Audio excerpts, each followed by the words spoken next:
They call themselves concerned citizens who want justice to prevail.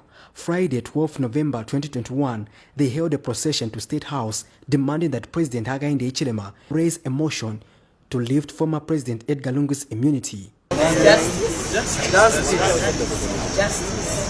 Justice. Justice.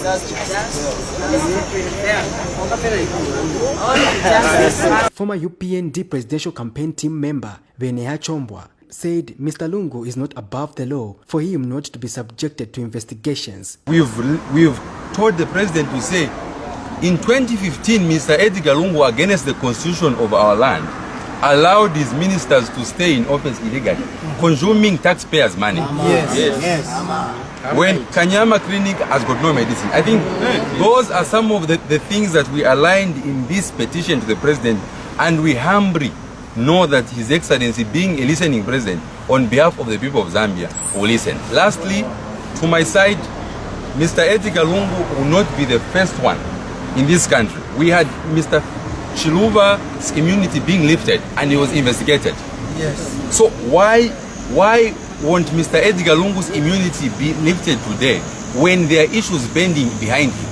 So we want his immunity to be lifted as soon as possible. And UPND Lusaka District Information Publicity Secretary Matomola Likwanya says Mr. Lungu's immunity should be lifted to pave way for investigations in various alleged corruption cases. Constitution of the Republic of Zambia, Article 43, and amended in 2016, Article 98, does provide that the President can pass a motion in the National Assembly of removal of a former head of state.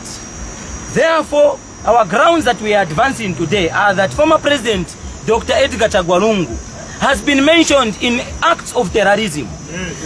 Some Rwandan rebels testified before the courts of Rwanda that they were sponsored by former President Edgar Lungu. We also hold the view that former President Dr. Edgar Lungu abused institutions of governance, such as the DMOMU, the police, such as the courts. He is hopeful that the president will act on their demands. Answers on the illegal exportation of mukura to Malaysia. Yes. They are demanding answers on the procurement of the presidential jet.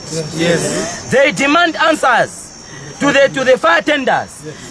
The Zambian people are demanding answers to the recruitment of Chinese in the Zambia police service. Yes. The Zambian people, they demand answers to the people that gassed the Zambian people. Yes. These answers can only be answered by the former head of state, yes, who is closely attached to these issues, such as the Anibi scandal, yes, such as the building of the expired drugs. yes. Therefore, we call upon the president, because he's a listening president, to listen to the pride of the Zambian people. However, some Patriotic Front members and other non-state actors have been opposing the move. I think it would be uncalled for Parliament to take such an action, or for people to call for such an action.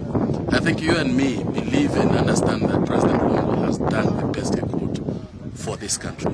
So I want to call upon the Zambian people to understand that there has never been a time when a president's immunity is lifted and they win the case. Let's look at Chiluba's case. He was acquitted. Arabi's case, he was acquitted. Records indicate that two of Zambia's former head of state have had their immunity lifted, including Upia Banda in the year 2013 and the late Frederick Chiluba in the year 2002. Will former President Edgar Lungu become the next casualty? For now, we can only wait and see how President Hichilema will respond. Patrick Soko, Camnet News in Lusaka.